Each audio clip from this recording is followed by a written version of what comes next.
Lady Audley's Secret by Mary Elizabeth Braddon. Chapter 5.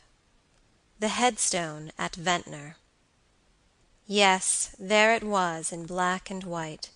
Helen Talboys, aged 22. When George told the governess on board the Argus that if he heard any evil tidings of his wife he should drop down dead, he spoke in perfect good faith. And yet here were the worst tidings that could come to him, and he sat rigid, white, and helpless, staring stupidly at the shocked face of his friend. The suddenness of the blow had stunned him. In this strange and bewildered state of mind he began to wonder what had happened, and why it was that one line in the Times newspaper could have so horrible an effect upon him. Then by degrees even this vague consciousness of his misfortune faded slowly out of his mind, succeeded by a painful consciousness of external things. The hot August sunshine, the dusty window-panes and shabby painted blinds, a file of fly-blown playbills fastened to the wall, the black and empty fireplaces, a bald-headed old man nodding over the Morning Advertiser, the slipshod waiter folding a tumbled tablecloth, and Robert Audley's handsome face looking at him full of compassionate alarm. He knew that all these things took gigantic proportions, and then, one by one, melted into dark blots and swam before his eyes. He knew that there was a great noise, as of half a dozen furious steam engines tearing and grinding in his ears, and he knew nothing more, except that somebody or something fell heavily to the ground. He opened his eyes upon the dusky evening in a cool and shaded room, the silence only broken by the rumbling of wheels at a distance. He looked about him wonderingly but half indifferently. His old friend Robert Audley was seated by his side, smoking. George was lying on a low iron bedstead opposite to an open window, in which there was a stand of flowers and 2 or 3 birds in cages. "You don't mind the pipe, do you, George?" his friend asked quietly. "No." He lay for some time looking at the flowers and the birds. One canary was singing a shrill hymn to the setting sun. "Do the birds annoy you, George? Shall I take them out of the room?" "No. I like to hear them sing." Robert Audley knocked the ashes out of his pipe, laid the precious meerschaum tenderly upon the mantelpiece, and going into the next room, returned presently with a cup of strong tea. "Take this, George," he said, as he placed the cup on a little table close to George's pillow. "It will do your head good." The young man did not answer, but looked slowly round the room and then at his friend's grave face. "Bob," he said, "where are we?" "In my chambers, dear boy, in the Temple. You have no lodgings of your own, so you may as well stay with me while you're in town." George passed his hand once or twice across his forehead, and then in a hesitating manner said quietly, "That newspaper this morning, Bob. What was it?" "Never mind just now, old boy. Drink some tea." "Yes, yes," cried George impatiently, raising himself upon the bed and staring about him with hollow eyes. "I remember all about it.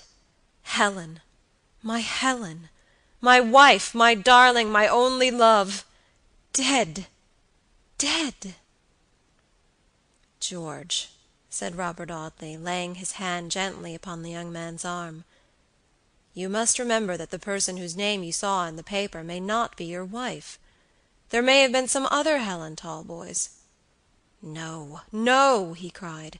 "The age corresponds with hers, and Talboys is such an uncommon name." "It may be a misprint for Talbot." "No, no, no! My wife is dead!" He shook off Robert's restraining hand, and rising from the bed walked straight to the door. "Where are you going?" exclaimed his friend. "To Ventnor, to see her grave." "Not tonight, George, not tonight. I will go with you myself by the first train tomorrow." Robert led him back to the bed and gently forced him to lie down again. He then gave him an opiate, which had been left for him by the medical man whom they had called in at the coffee-house in Bridge Street, when George fainted.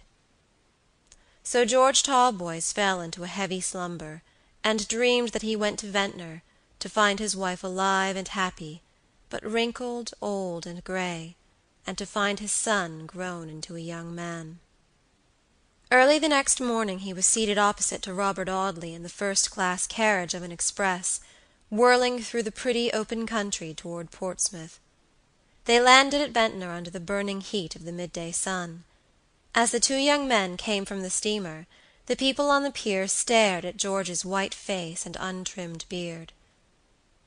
"What are we to do, George?" Robert Audley asked.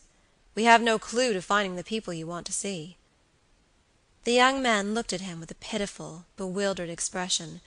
The big dragoon was as helpless as a baby, and Robert Audley, the most vacillating and unenergetic of men, found himself called upon to act for another. He rose superior to himself, and equal to the occasion.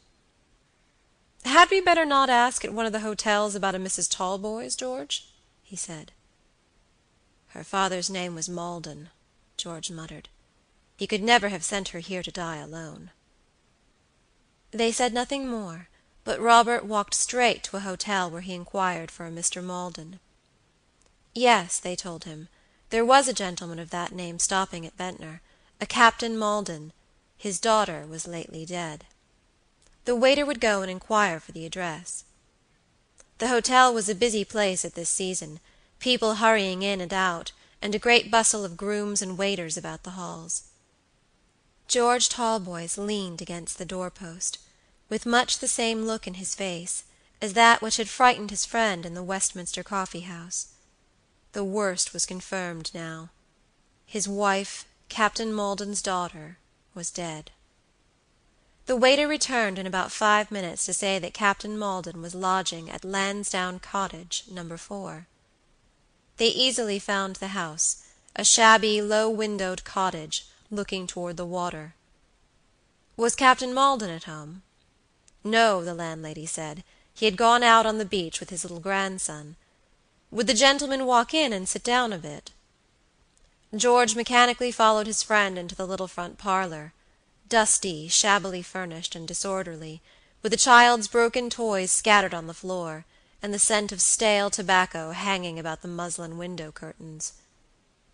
"Look," said George, pointing to a picture over the mantelpiece.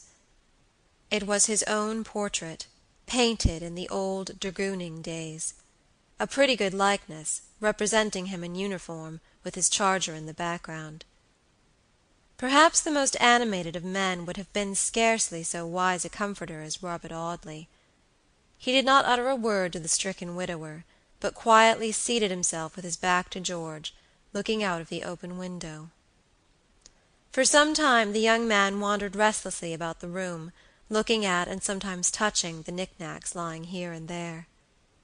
Her work-box, with an unfinished piece of work, her album full of extracts from Byron and Moore, written in his own scrawling hand, some books which he had given her, and a bunch of withered flowers in a vase they had bought in Italy. "Her portrait used to hang by the side of mine," he muttered. "I wonder what they have done with it." By and by he said, after about an hour's silence, "I should like to see the woman of the house. I should like to ask her about—" He broke down, and buried his face in his hands. Robert summoned the landlady. She was a good-natured, garrulous creature, accustomed to sickness and death, for many of her lodgers came to her to die. She told all the particulars of Mrs. Talboys' last hours, how she had come to Ventnor only 10 days before her death, in the last stage of decline, and how, day by day, she had gradually but surely sunk under the fatal malady. Was the gentleman any relative, she asked of Robert Audley, as George sobbed aloud. "Yes, he is the lady's husband." "What!" the woman cried. "Him as deserted her so cruel, and left her with her pretty boy upon her poor old father's hands, which Captain Maldon has told me often, with the tears in his poor eyes." "I did not desert her," George cried out, and then he told the history of his 3 years' struggle. "Did she speak of me?" he asked. "Did she speak of me at the last?" "No.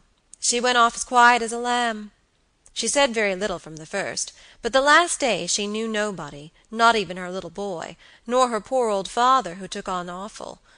Once she went off wild-like, talking about her mother, and about the cruel shame it was to leave her to die in a strange place, till it was quite pitiful to hear her."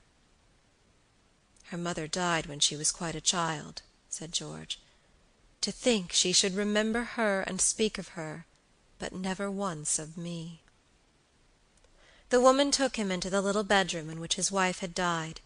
He knelt down by the bed and kissed the pillow tenderly, the landlady crying as he did so. While he was kneeling, praying perhaps, with his face buried in this humble, snow-white pillow, the woman took something from a drawer. She gave it to him when he rose from his knees. It was a long tress of hair wrapped in silver paper. "I cut this off when she lay in her coffin," she said. "Poor dear." He pressed the soft lock to his lips. "Yes," he murmured, "this is the dear hair that I have kissed so often when her head lay upon my shoulder. But it always had a rippling wave in it then, and now it seems smooth and straight." "It changes in illness," said the landlady. "If you'd like to see where they have laid her, Mr. Talboys, my little boy shall show you the way to the churchyard." So George Talboys and his faithful friend walked to the quiet spot, where, beneath a mound of earth, to which the patches of fresh turf hardly adhered, lay that wife of whose welcoming smile George had dreamed so often in the far antipodes. Robert left the young man by the side of this newly made grave, and returning in about a quarter of an hour, found that he had not once stirred. He looked up presently, and said that if there was a stonemason's anywhere near he should like to give an order. They very easily found the stonemason, and sitting down amidst the fragmentary litter of the man's yard, George Talboys wrote in pencil this brief inscription for the headstone of his dead wife's grave: "Sacred to the memory of Helen, the beloved wife of George Talboys, who departed this life August 24th, 18, aged 22, deeply regretted by her sorrowing husband." End of chapter 5.